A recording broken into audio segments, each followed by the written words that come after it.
Greetings, happy warriors, and thank you for being part of the Rabbi Daniel Lapin Show, where I, your rabbi, reveal how the world really works.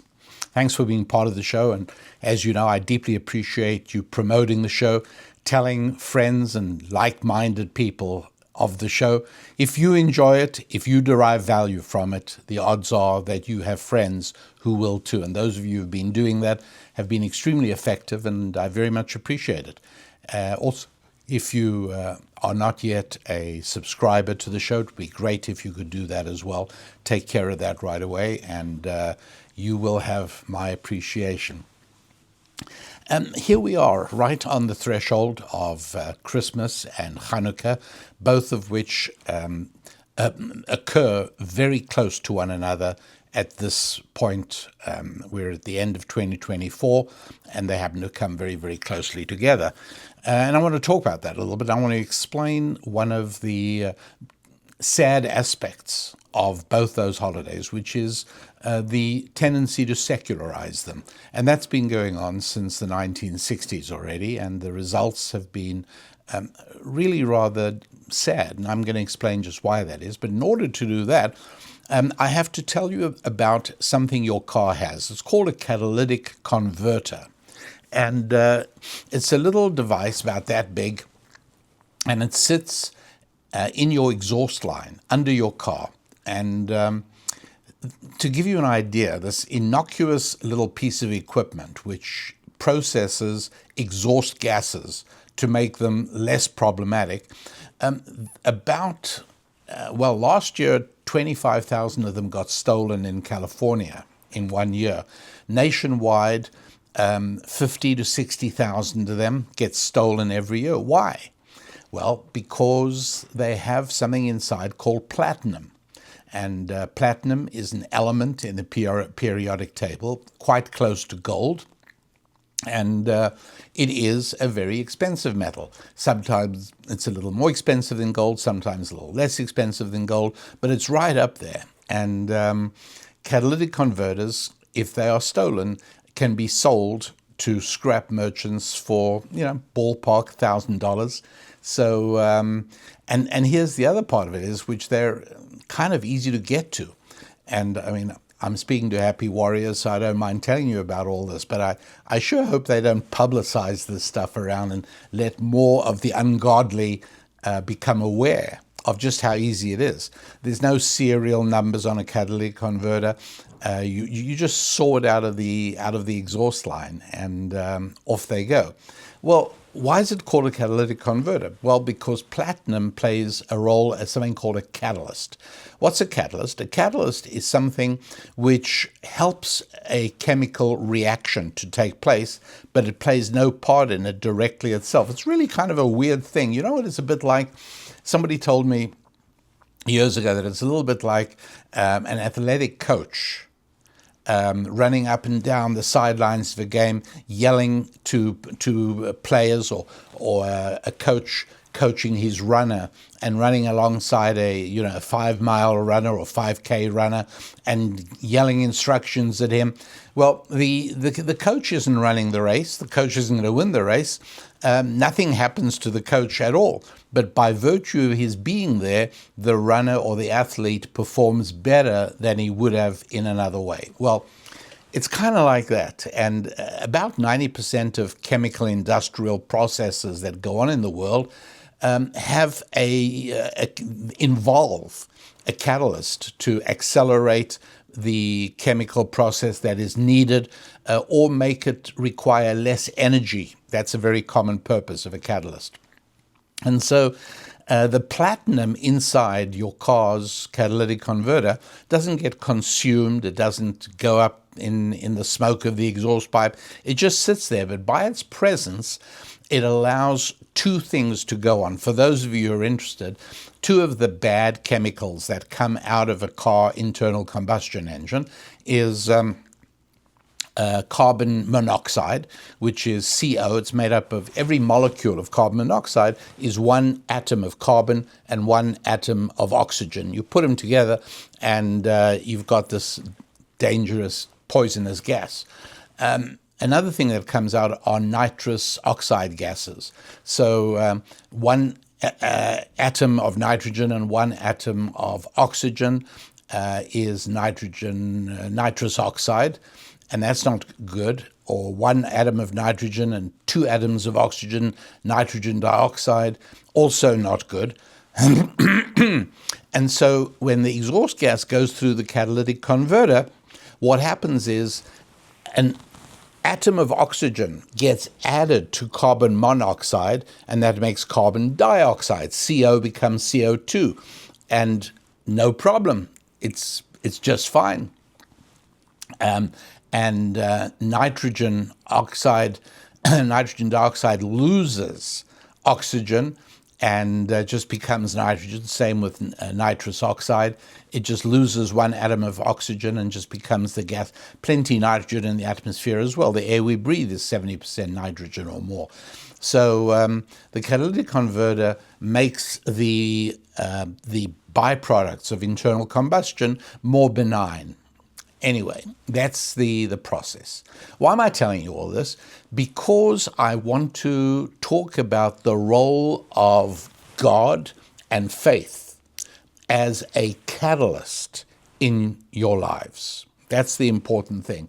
And, there are some happy warriors who do have a connection with God. There are many who don't. And a week or two ago, I spoke about ways in which to start trying to connect if you have a yen. Today I'm talking about why you should have a yen, why it is that the presence of God and faith in your life actually serves as a catalyst for several other processes to occur that are good and positive for your life. And so when I teach the 5F system for balancing your life, family, finances, fitness, friendships, and then faith. And I want to explain how all of these things play a part, but that faith makes it easier for all the others to act as well. So are you okay with that? Well, okay, so let's start off with one of the first. What's the absence of faith? Secularism. One of the malign dangers of secularism is that it leads quickly to its sinister consequence, namely socialism. It almost always happens, and it's not an accident that secularism is a fundamental part of every socialist culture, every socialist country, every socialist society, and in the parts of the United States of America that have become secular, socialism is part of it. So take, for instance, the university campuses. And heaven knows over the last few years we've seen plenty of that. But what is the reigning political doctrine on the university campus? It is, of course, socialism. It is a natural outcome of secularism. So much so that I want to tell you what I, your rabbi, the circumstances that would turn me into a socialist. I want to tell you about that. But first of all, a reminder that if you haven't yet joined our Happy Warrior community, please do that.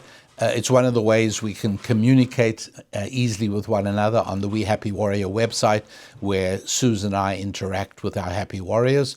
It's also where you can get huge access to a vast treasure trove of resources that have been carefully developed over the last number of years, and they are accessible to Happy Warriors. So you can do that. And then finally, one of the great things is Happy Warriors connecting and communicating with each other.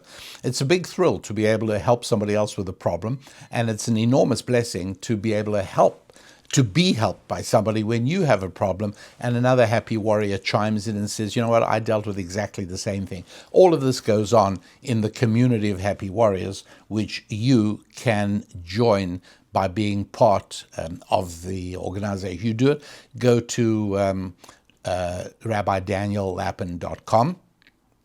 And you'll see how to become a happy warrior. Really simple. And I would love to be able to welcome you to our community. So please do join us and be in touch. Love to hear from you. I love hearing the comments on Thought Tools and on this podcast and on everything else we do in the general comment section as we talk and exchange ideas. And I really do take things into account. In other words, if somebody has an idea or somebody points something out, I like emphasizing that and indicating that it's an idea of a happy warrior. Also, we from time to time interview a happy warrior for the podcast so you get to know each other. We interviewed Marco a little recently, and we'll be doing somebody else after the holidays. So become a member of the Happy Warrior community. We'd love to have you along. And also, if any of you are still looking for last-minute gifts, obviously you will find those in the store at rabbidaniellapin.com. Don't hesitate. Please join us and acquire whatever you need, because you know it will bring value into the lives of those to whom you gift those things. You can even gift courses like, wow, this one's a biggie. This is Scrolling Through Scripture, Unit 1. This is an approach to the entire enterprise of understanding the Bible. And understanding the Bible means seeing it in its depth. I pointed out in a thought tool recently that, if we were to parachute a car down to a remote, isolated cannibal tribe that hadn't seen anything of civilization, and the cannibal chief opened the car door and he climbed into it, and he discovered that his enemy's arrows bounced harmlessly off the surface of the car, he'd be absolutely thrilled and delighted. And yet if we went to him and we said to him, you are deriving only 5% of the value of this car, because it's true, it does shelter you from things outside, but more than that, it could transport you and carry you and your family or you and your friends huge distances very quickly and very comfortably. And it's fun to drive.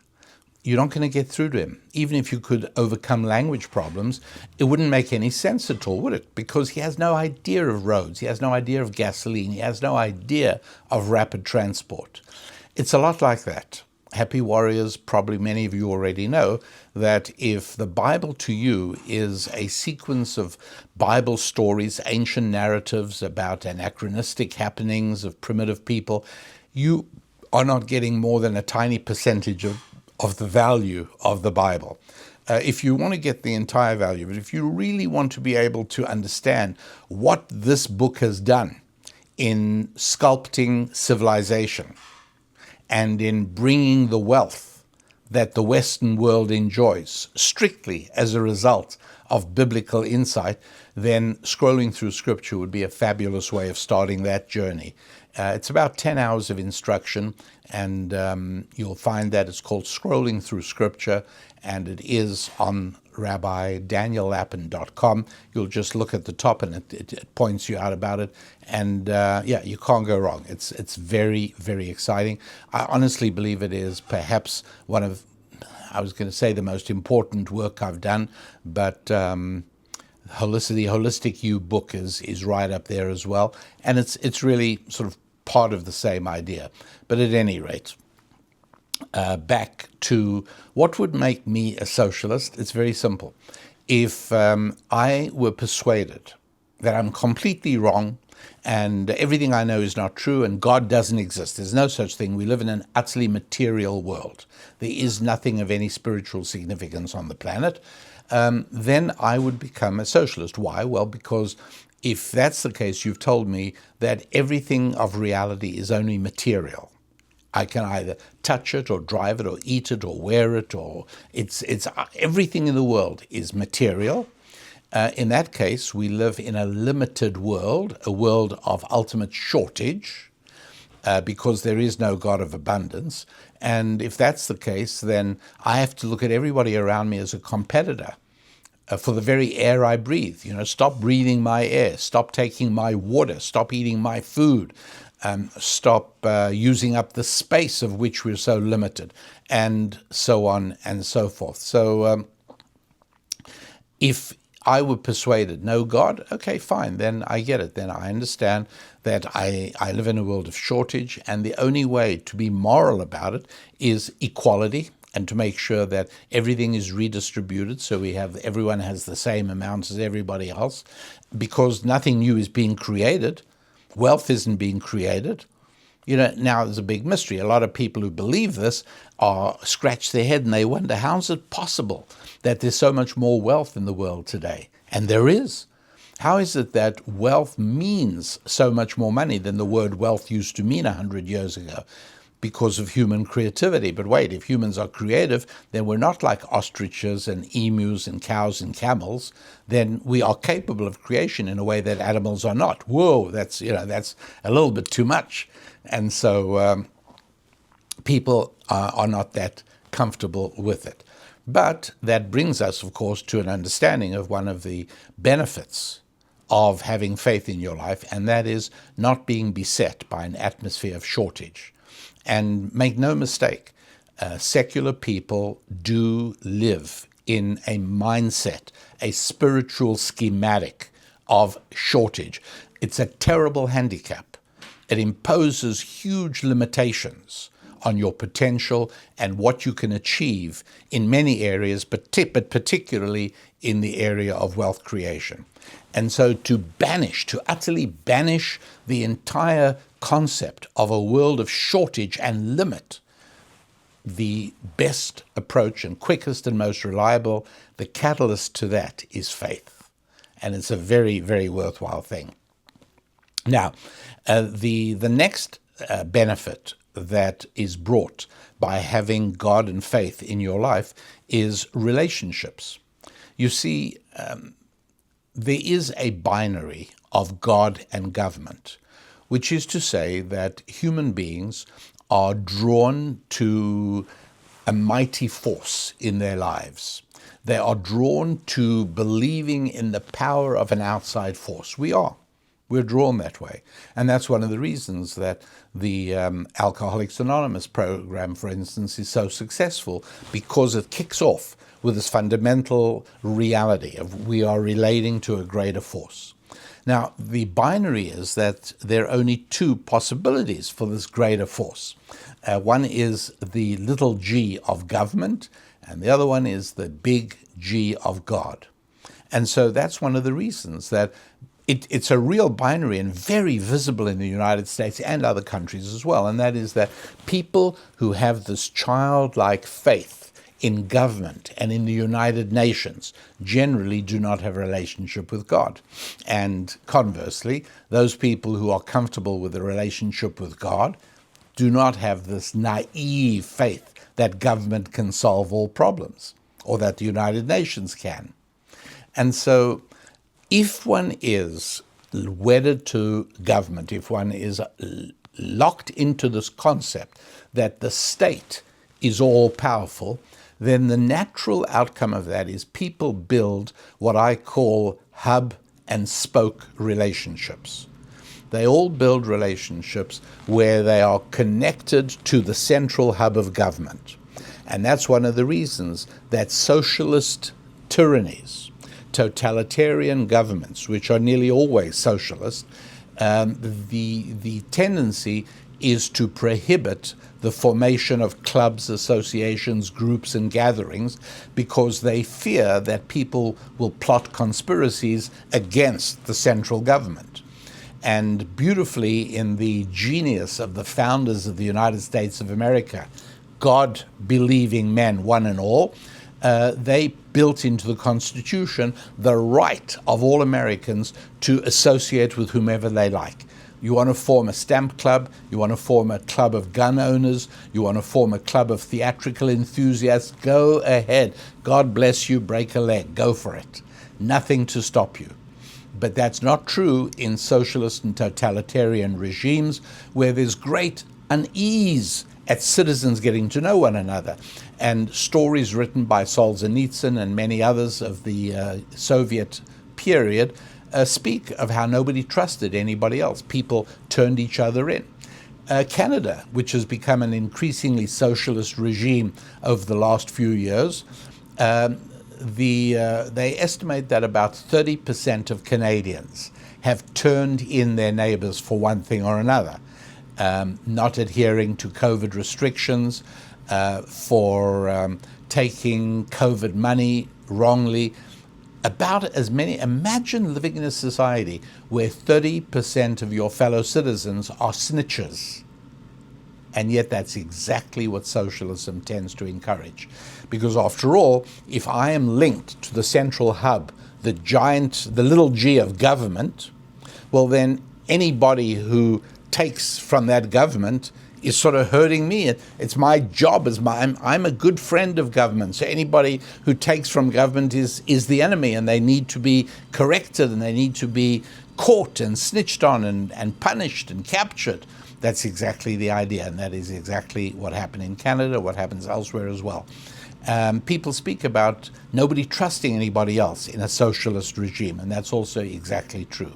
And so, in general then, relationships are warmer and stronger with other human beings within a faith environment. And people speak all the time of the friends that they have in their faith family, the people you know through synagogue, the people you know through church. There is a special closeness there. And that is because there is not a referee called government between us.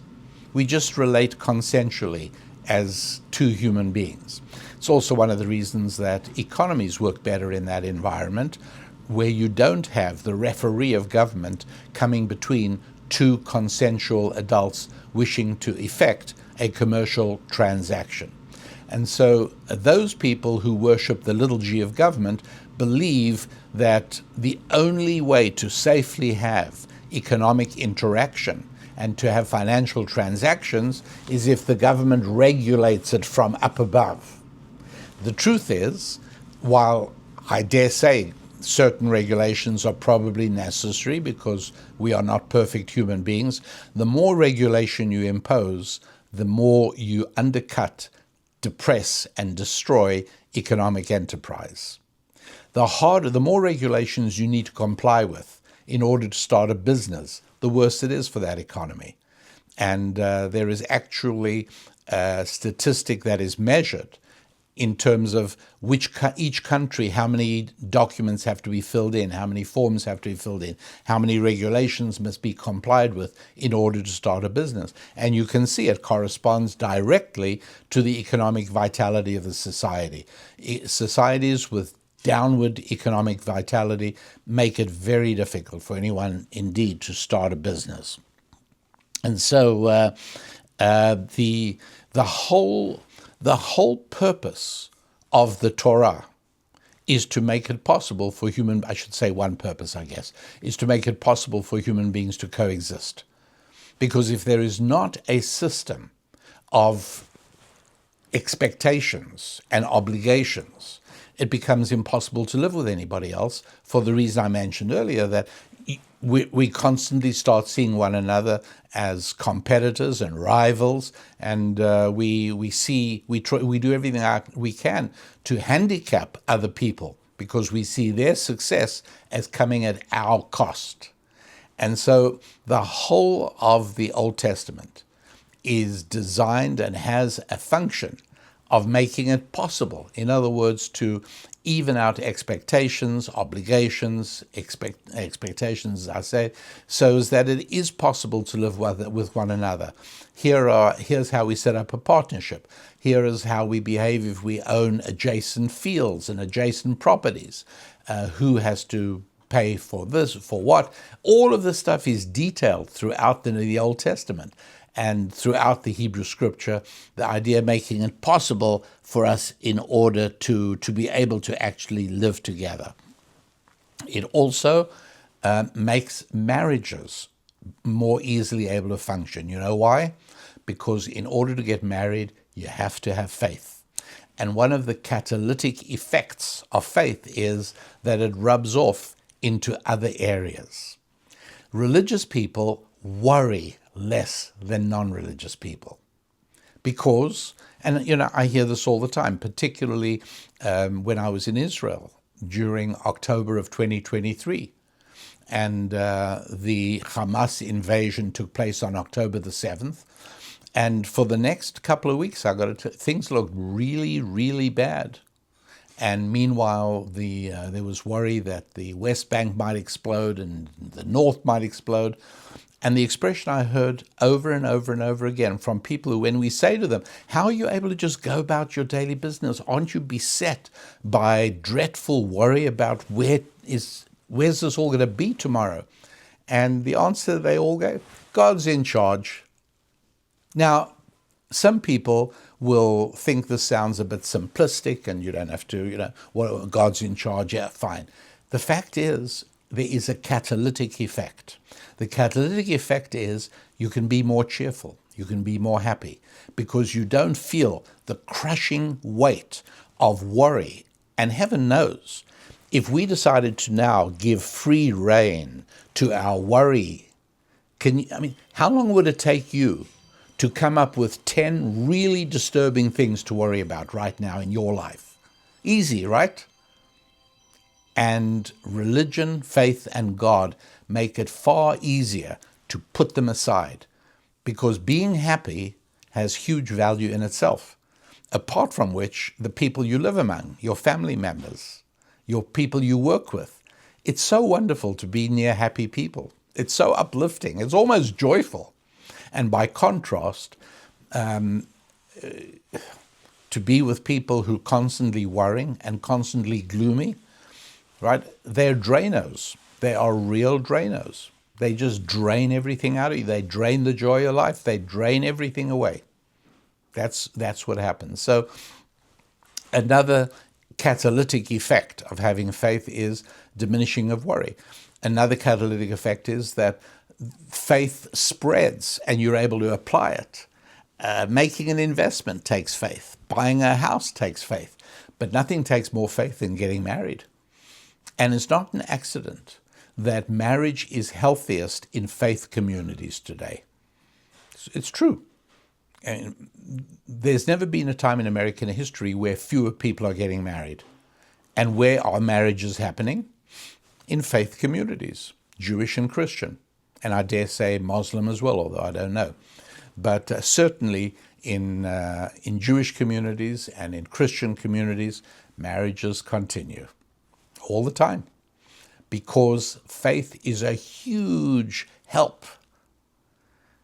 And having God and faith in your life has this overflow effect where it plays a role in being able to bring about something which deep down on every level, everybody would like to spend their days with somebody of the opposite gender, with huge, unbreakable love between them, in a relationship that isn't going to end because one person gets upset or one person gets annoyed or we fall out of love or anything else that is so shaky and unpredictable, an emotional mood.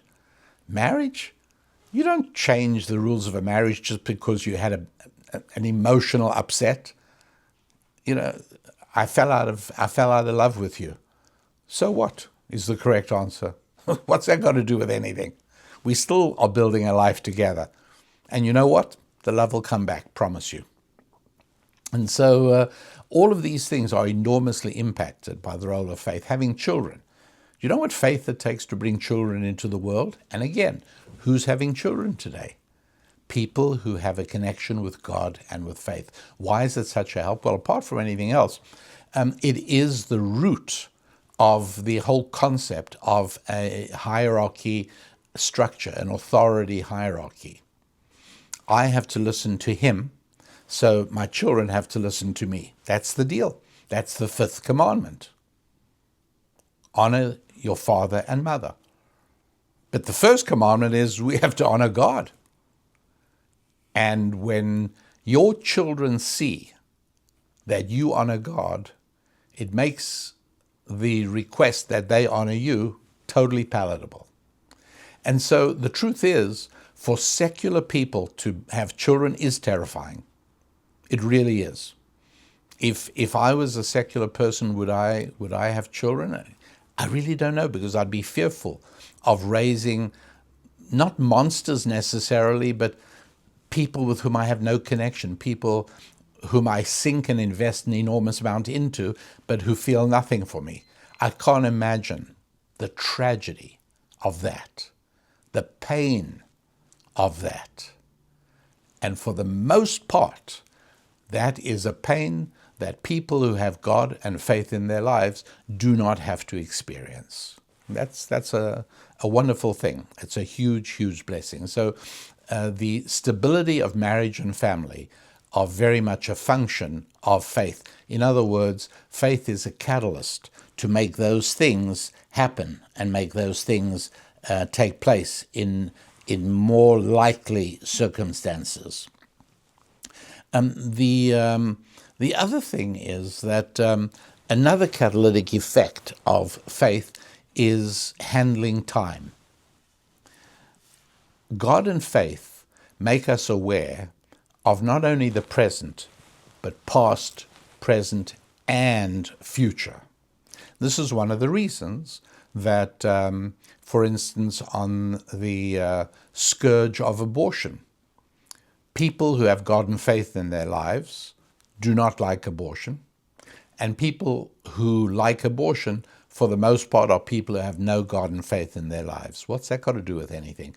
Well, very simply that a secular person, for the most part, tends to focus very much on the present. I mean, I'm not saying they're not aware of the future. I'm not saying that secular people do not buy Roth IRAs and investments for their retirement. So they're not oblivious to the future. But in terms of a constant awareness that we live in a time continuum, we live in a moment that is more an action than a moment, which converts the past to the present simultaneously as we progress through that thinly sliced moment of time. That takes faith in God to help us understand, to help us do. And it's a very different thing.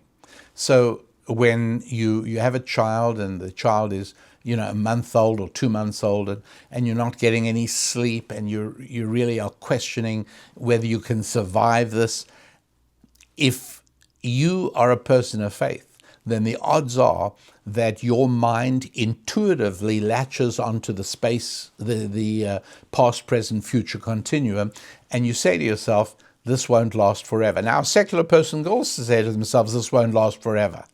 But a religious person is more likely to hear it, absorb it, and integrate it into their rampaging hormones and feelings going on at this early stage of raising a little baby.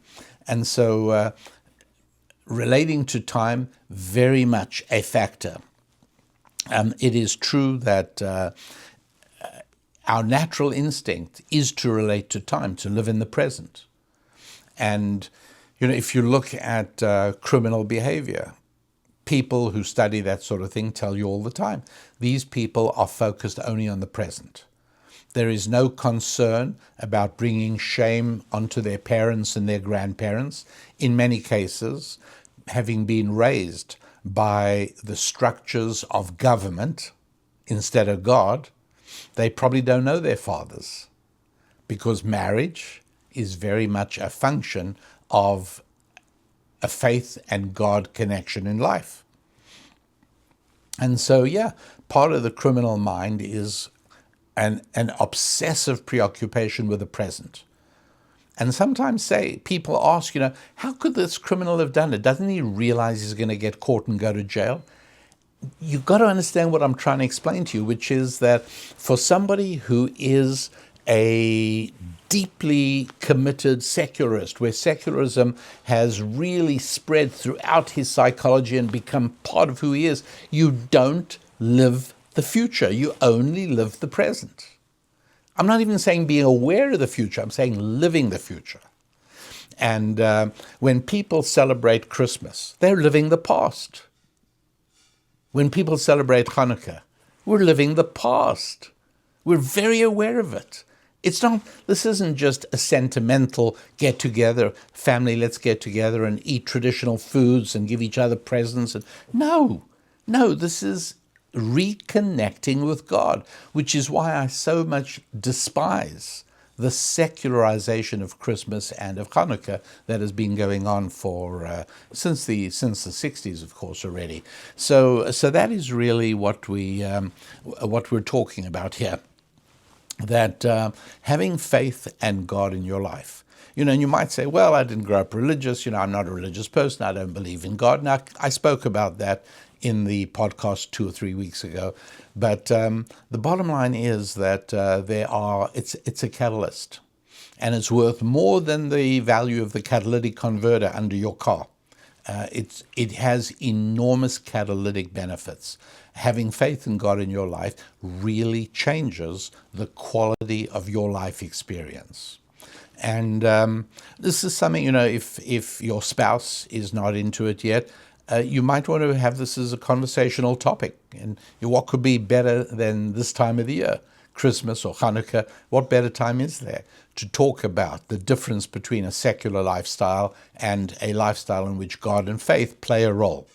And so it is that when I teach the Holistic You, which is the name of our newest book, when I teach the principles of the 5F transformational system, yes, people see why you need family, why you need finance, friendships, sure, fitness, obviously. What's faith got to do with it? Faith is the catalyst that makes all the other 4 work better. Finance also. Because if you don't understand the spirituality of money, and you don't understand how money is created, then you are beset by a deep, unshakable sense of guilt at making money. You do not automatically feel the moral goodness and the dignity and the value to other people when you make money. These are part of the effects that are the catalytic consequences of having God and faith in your lives. I've spoken many times, of course, and I do in Thou Shalt Prosper, the book, why it is that Jewish people are disproportionately good with money. Not everybody, but disproportionately. And part of it is this idea that because of a connection with God, we understand how money is brought into existence. And we don't feel guilty about having money. We get it. We understand it. We understand that we made it.